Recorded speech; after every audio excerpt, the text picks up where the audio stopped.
This advanced animal science project at the Career and Technical Education Center is intentional with predicted outcomes. There are no regrets, however, there is a guilt, and her name is Maple.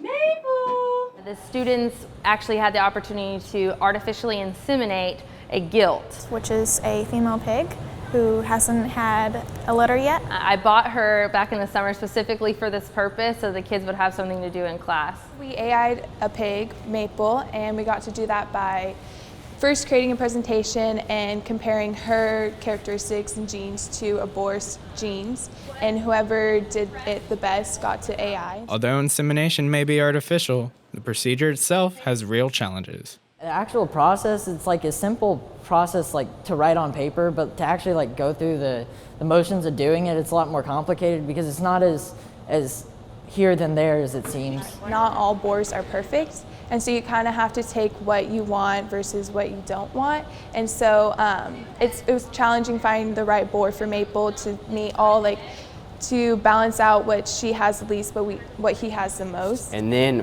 from that step, then you go on and do, you do the process of inseminating and getting the semen. We took that specimen and inserted a catheter to a pig that we had already caused to go into heat using veterinary drugs. You could even straddle her facing backwards if you wanted to. Getting the sow or the gilt to stay still for you without a bore, and that's kind of difficult when they don't walk up. For Davis, this project is personal. The opportunity came straight from her farm. AI isn't something that you actually get to see all the time. You hear about it, but unless you actually have an operation or work for a vet or something like that, it's not something that you get to do. So I would have AI'd the pig, that's how I would have bred her, even if I didn't have the class, but I was like, what a great opportunity for the kids to learn and get to do something hands-on. Students have selective views when it comes to breeding.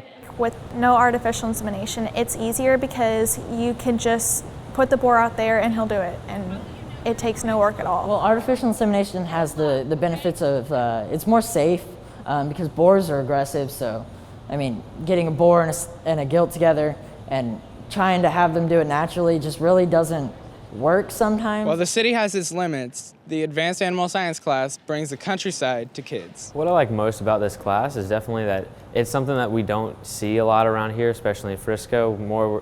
Around here, we're more cats and dogs.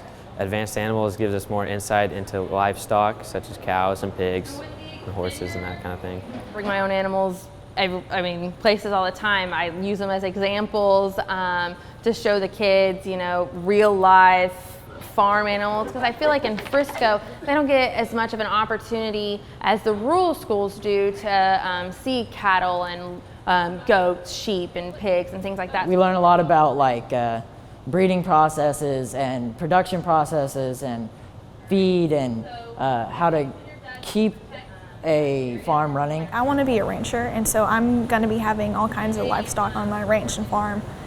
So it just gives you the experience you need for the experience you want in your life. And these life experiences can impact us all. If we don't have students who are interested in feeding the world in general, then we're going to have a lot of issues in the future. The purpose of agriculture is to keep everyone fed. With a growing population, we have to have kids that are interested in science and interested in making a difference, coming forward and finding better ways to do things, more efficient ways to get more product that we can sell. I think the goal of every farmer is to make it to where there aren't hungry people in the world anymore. And one of the ways we can do that is by continually improving our products and the efficiency that we raise them with. Hopefully this hands-on experience breeds career habits they can use in the future. I'm Darrin Sohm for FriscoISD-TV.